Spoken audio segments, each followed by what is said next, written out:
Hello team, welcome to another ATP Geopolitics video with myself, Jonathan MSP. This is Ukraine War Frontline update for the 14th of May 2024. Sorry that there's been a lack of Frontline updates for about a day. I was doing the Frontline update last night for a couple of hours and I was unable to get it finished. And went to bed at 1 o'clock, then did my video this morning and have done another 2 hours on this. So this is a 4-hour update. And that is because A, so much has happened. B, there's a bit of a catch up on some deep state mapping updates that I hadn't done the previous time. And so there's just a lot to add to this. A lot going on in the north, of course. So you're adding 2 areas of Frontline. So it's just a lot of work to do this. So apologies about that. It also makes me realise how just stupendously amazing JR is. Just a legend. And I also have to say a big sorry for my video coming out, my first news video coming out very late this morning. I had my COVID jab yesterday because I'm immunosuppressed due to having stem cell therapy for my progressive multiple sclerosis. And that meant I get given a jab when other people might not. It's about my 58th COVID booster and vaccine. It was really interesting. So this is relevant to Ukraine. I was sitting in the pharmacy with 2 other people who were waiting to go, and a guy first in the queue.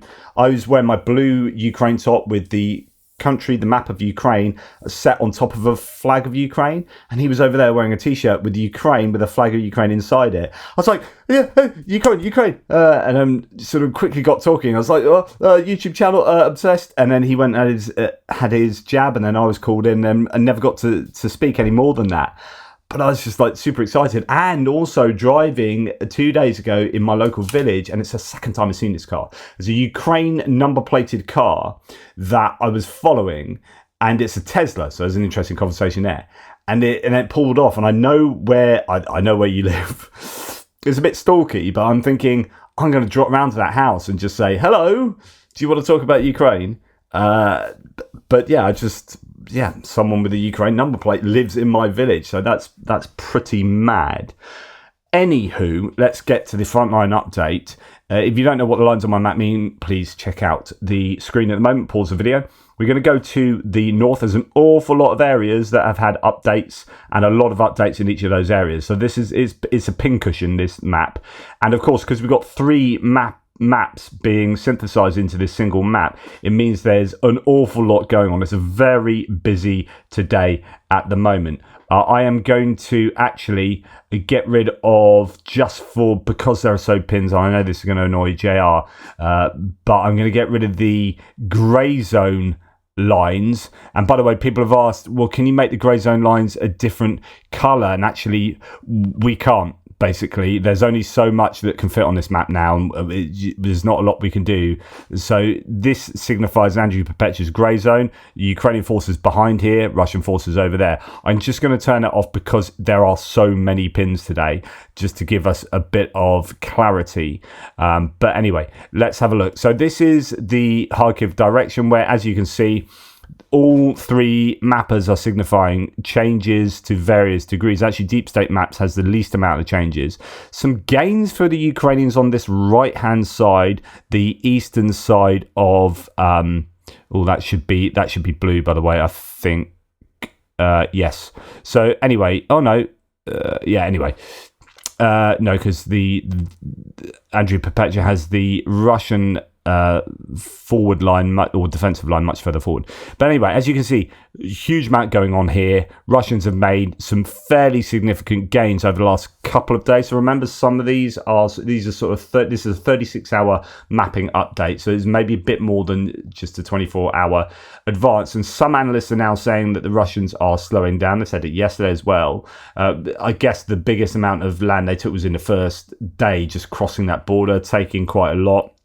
And now the Ukrainians are pushing back, or at least, trying to push back. There's fighting going on, as you can see from some of these videos right now in Vovchansk. This is a city over to the eastern side where the Russians are, according to Syriac maps, fighting inside there. They have that under their control, as according to Syriac maps, others interpreting that as grey zone. Deep state map much further back, but that might get changed soon. So yeah, heavy battles taking place there. Syriac maps says of the area, the Kharkiv access, Russian army took full control over the village of Geopolitics and increased the pressure on Lykyantsy from the northwest. And Chuhiv axis, Russian forces took control over the northern outskirts of Vovchansk, taking control over the shoe factory. Current frontline is now on Orlova Street, where clashes with the Ukrainian army are taking place. So you can see the gains there for the Russians. It's over here, actually, that there's a bit of a move back, but not really signified on that map. But yeah, there's a bit of a gain. And the Russians trying to push into Kharkiv, into Vovchansk. Actually, that little gain on the other map might have been shown on the previous day, because actually I'm not showing you two. There are 2 days worth. Oh, this is the older one. Let's see if it is on there. No, it's not on there. But anyway, that's what's going on in this neck of the woods. So the village is being talked about. Geopolitics there. Russians controlling most of that, and Lykyantsy, depending on which mapper you are, they have various control over that or not. Actually, Deep State Map and Andrew Perpetua are more charitable to the Russians than Syriac Maps in that area. Syriac Maps has the Russians controlling most of that village, and then we have a little bit of a pushback on the eastern part of that particular sector, just north of Neskuchne, and there's a Neskuchne on the Zaporizhia front, isn't there? Anyway, over here on this more easterly sector, we have again big gains in the Vovchansk area, and also in this area of woodland towards Prilipka and Staritsia there, or Buravatka, which is what Syriac Maps was talking about in their earlier one here. So from Chuhiv axis, Russian forces approach to Buravatka. Thank you. From the north. So it just lots going on. Very dynamic at the moment. The question is, what is the objective of these troops, of these units? Are they really trying to challenge Kharkiv? I doubt it. It's about getting a buffer zone. It's about, Budanov today, the intelligence chief of the Ukrainians, said it's about stretching Ukraine's meager forces. And I wonder whether there's talk about Sumy, there being a push in Sumy, possibly after this, pulls a whole bunch of Ukrainian forces to there, and it may pull some forces from the Sumy Oblast. I don't know. I'm sure the Ukrainians would be wise to the threat of the Russians across the border from there, as there are different numbers of troops available in these 3 oblasts. You've got Bryansk, Kursk, and Belgorod, but it's certainly mainly Belgorod where it's happening. Then as we come further down south, we get to just a tiny little gain for Deep State Maps just north of Kislivka, between Ivanivka and Kislivka. Nothing too serious there. Actually quite quiet on this whole northeastern axis, which is good news because it's pretty dynamic everywhere else. We come down to Chaziv Yar here, just to the west of Bakhmut. Syriac Maps says the situation east of Chaziv Yar during the last 48 hours, the Russians have captured a trench north of the Canal microdistrict along the railway and took control over new parts of the northern dachas there. That is signified by this increase in territory, the red line moving along, or the red area moving along this railway line just to the north of the Canal microdistrict. And then we have Deep State Map agreeing that the Russians have taken control of more of that land along the T0504 highway coming through, through Ivanivska there and into Bakhmut. So that's in agreement with Syriac Maps a lot more. Not so much Andrew Perpetua, hasn't moved his map, at least not yet. And interesting that there are some gains for the Ukrainians just around Ivanivska, according to Deep State Map. So we know that we understand that the Ukrainians pushed back south of Ivanivska, trying to catch the Russians off guard, and have made them think a little bit, and that could be why the Russians have stalled somewhat more than they were previously in this whole area. But possibly a little bit of a pushback for the Ukrainians there, and then that move by deep state maps of the Russians isn't necessarily a push in the last 24 hours, but just an agreement or concerning the details of that. The data has obviously come out to support Suriyat Maps' claim there. Then when we come down past New York and Sumy to the Avdiivka area, the Avdiivka salient, and then further south to Krasnohorivka, you can see that there are some pretty significant gains all over the shop here. So we'll go through some of the sources, primarily Suriyat Maps with their individual claims of this particular area. So situation northwest of Donetsk. During the last 3 days, the Russian army took full control over the center of Netailove, thus moving the combats to the last 2 streets of the locality. So this is Pervomaisky, that road along there, Pisky to Pervomaisky, and then through Pervomaisky now to Netailove, with the intention of getting to Kharkivka there. So that is, where are we? We're up. That's Ochretina. This is further down here. That's that area where the Russians are pushing just a little bit through Netailove, and that allows them to get some kind of operational encirclement of the Ukrainians that may still be in this area between the 2 watercourses here. Although reporting from Ukraine was talking about this sort of being an area that they could funnel the Russians so that it acts as a bit of a kill zone in there. I don't know how accurate that would be. And then we can see, these maps have all gone a bit awry, but the Russian army made a small advance northwest of Sokil there. So that is further up towards here towards Ochretina, and some gains all over the shop around there, between Bedichi and Novobakhmativka, and then also further down south along the Derna River. So this is where the Russians are now safely across the Derna River. This is now no longer presenting anything of a natural barrier to the Russians. They have cleared that, and that means that they'll have access probably to getting I don't know what the bridge situation is like around there. I don't know how much water there is and whether it's just marshy, boggy, whether it's dried out in some places, how big the river is. But I'm sure the Russians would easily be able to get mechanized equipment across there now, and the Ukrainians seem to be pulling back towards greater fortifications further to the west. Slight gain for the Ukrainians according to deep state maps in that area.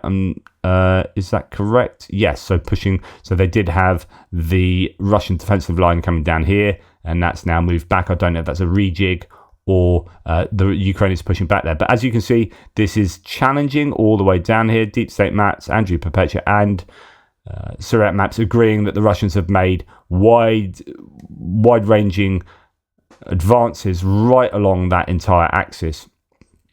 And then even to the south here, we've got Deep State Maps agreeing with Suriyat Maps that south of Pervomaisky, that whole area of ostensibly grey zone has been filled in, and the Russians control that now.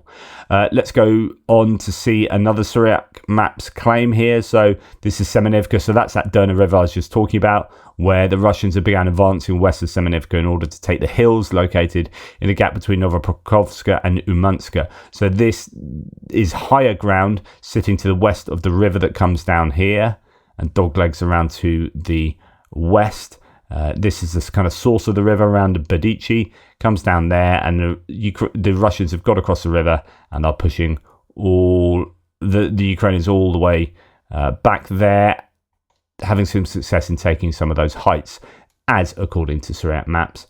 And then when we come further to the south here, I believe, as the map renders, we have, much further south in Volodomyrivka. Okay, so now we'll just pop into Krasnohorivka, and you can see that there was this area here that previously we had Suriyat Map saying was filled in, if you like. You had the Russians have pushed from the south into Krasnohorivka, into the main part of the town, and also had attacked from Staromykhalivka to the east and had come in this direction, and they were at one stage 700 meters away from each other, and then they just filled in that pocket. You wouldn't want to be a Ukrainian stuck in there, and so I think they got out of dodge, and that's now been filled in.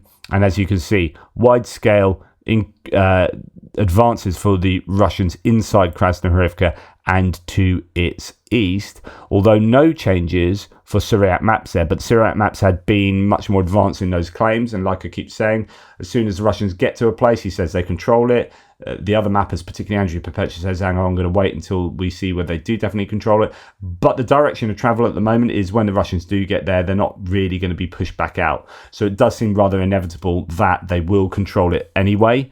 But I do appreciate that Andrew Perpetua is far more conservative and waits for that data, waits for the dust to settle for maybe 24 hours and see what's actually going on. Then as we come further to the south, there's a little area of Russian advance that's really to agree with what Syriac maps had previously said the other day, just north of Volodymyrivka, which is to the east of Vuhledar and Mikilska. Bit of a worry that the Russians are pushing there as well. They seem to be probing in so many different places along the front line. Tiny bit of advance for the Russians around Uruzhany, well actually in Staromyorska, which is on the other side of the river from Uruzhany here, the Mokry Yali River, and the Russians advancing slightly through the south of Staromyorska, a couple of streets under their control now, and Deep State Maps thinks a little bit of control as well to the west of the settlement. Andrew Perpetua not quite ready to catch up with that.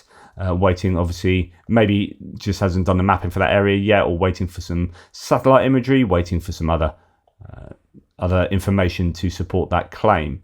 And then when we come to the Robotyne sector, we can see that the Russians have made some gains in this easterly area, and significantly, we've been waiting for this. So Syriac maps actually said this some days ago, quite a long time ago. They've had the Russians in control of this area, and we're just seeing Deep State Map and Andrew Perpetua agreeing that the Russians do control most of that. Tiny bit of grey zone here for Andrew Perpetua. Now this is significant because this is the last area where there was some grey zone concerning the first echelon of fortifications, of trenches. It's the first Surovikin line here. We've got tank trench, tank ditch, and anti-tank Dragon's Teeth set up along here. And the Ukrainians had taken control over this, and indeed some of the personnel trenches just to the east of that first line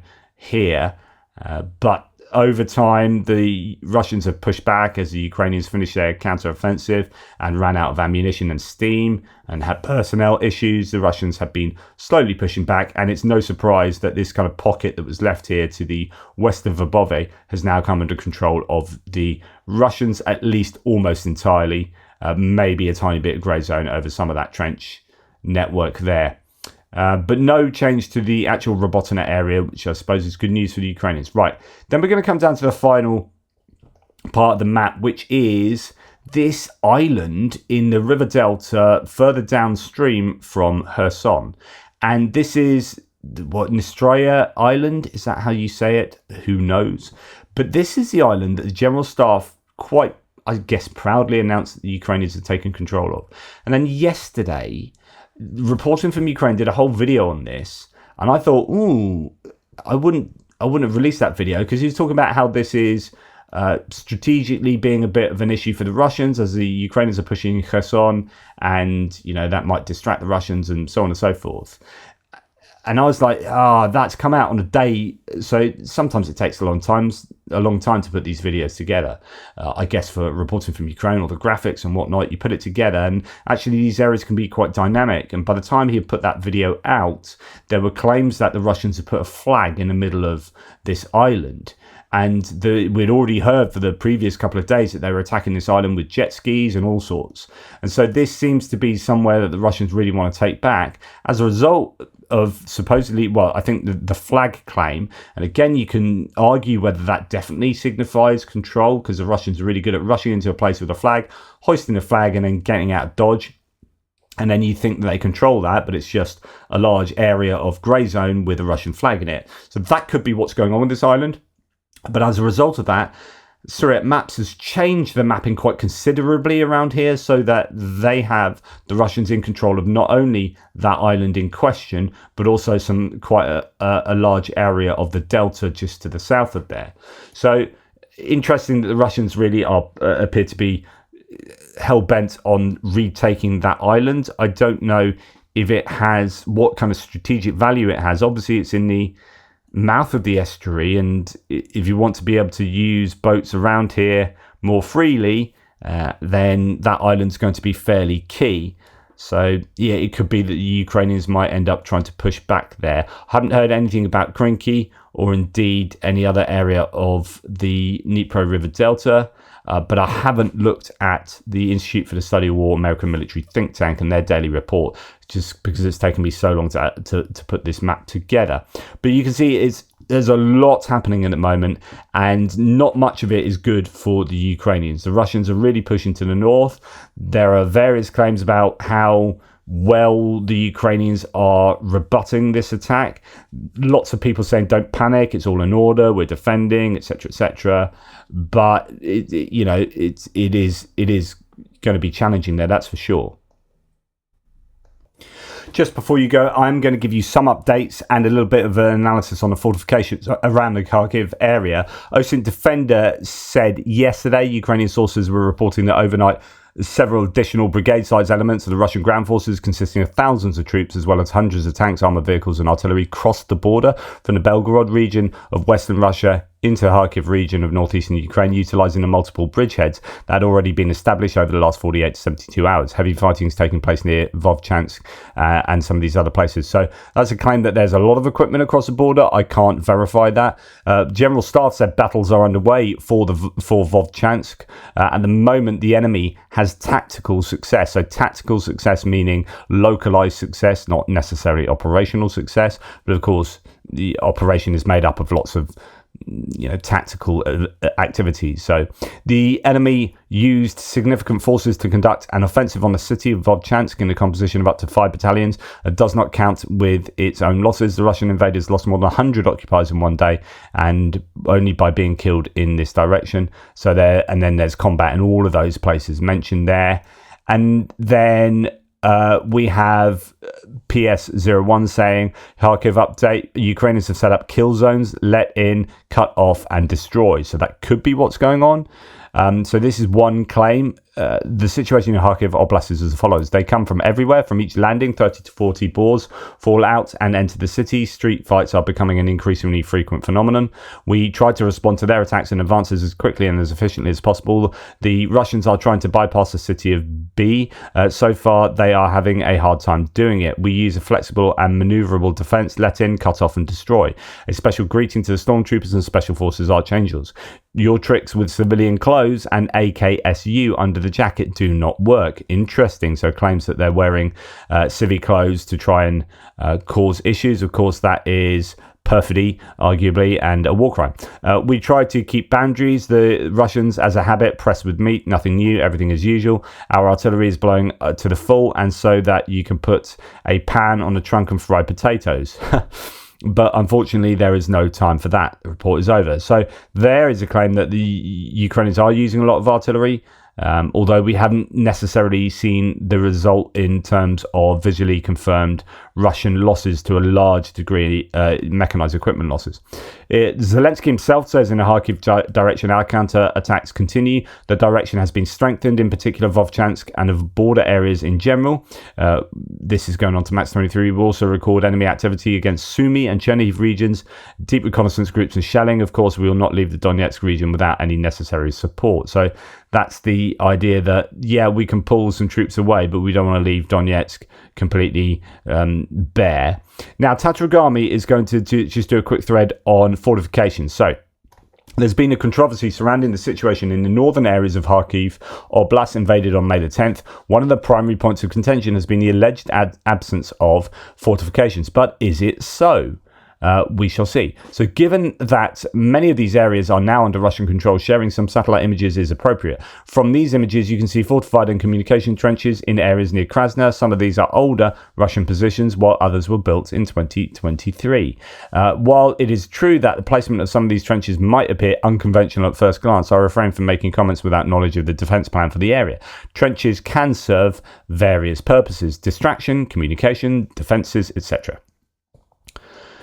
As depicted in this image, where my team mapped trenches and fortifications in Krasny area has entrenched and fortified positions. Conversely, the Vovchansk area appears to be much less fortified in comparison. So we have to the west of Krasny here, and some to the west and east of Morokovets. So let's go and have a look at that. Up on my map, we'll try and find Krasny and see if that can help us understand where these fortifications actually are. So Krasny is just in this area up there. So that's your Krasny, and Tatragami says that actually there are trenches going all along here, it appears. But you know, how well fortified are these trench lines? How extensive are they, especially going further south and towards Kharkiv? Okay, some of these positions were abandoned, allowing Russian forces to occupy them. The issue here does not solely lie in fortifications, as an outcome in both the more fortified areas near Hloboke and the less fortified area near Vovchansk seems to be the same. The attack was not unexpected. HUR representative Andrei Yusov stated that the enemy's actions began according to a known schedule that had been communicated to authorities, leadership and command. My team has publicly reported about dispersed units along the border as well. I'm going to leave that picture up for you. Given the current lack of information, it's too early to draw definitive conclusions. However, the abandonment of positions and advancement beyond the grey zone indicates brigade leadership and the strategic command's inability to react to threats despite having intel. This is a result of systematic issues stemming from a lack of understanding of brigade capabilities and readiness, along with problems in personnel training, leading to the inability to effectively position and allocate resources when needed. The delayed aid from the west, particularly in terms of artillery and artillery shells, is indeed contributing to the problem. However, the issue is not the core problem in this case, and blaming the west for it is counterproductive. So his idea is that there are fortifications there, but there might well be some organizational issues, and the issue with reacting quickly enough and in a systematic manner to the attack from the Russians. It seems that there were concerns with that. We'll see where the fortifications truly are. I presume there are more heavily dug fortifications and trench lines further to the south of all of these areas. As mentioned before, it's not wise to build trenches under mortar, drone and artillery fire right next to the border. So you will expect them further to the south, and it could be why the Russians are somewhat slowing down. Okay, that's enough from me. Thanks for watching. Please like, subscribe and share. Really appreciate all of your support. Take care, and I'll speak to you soon.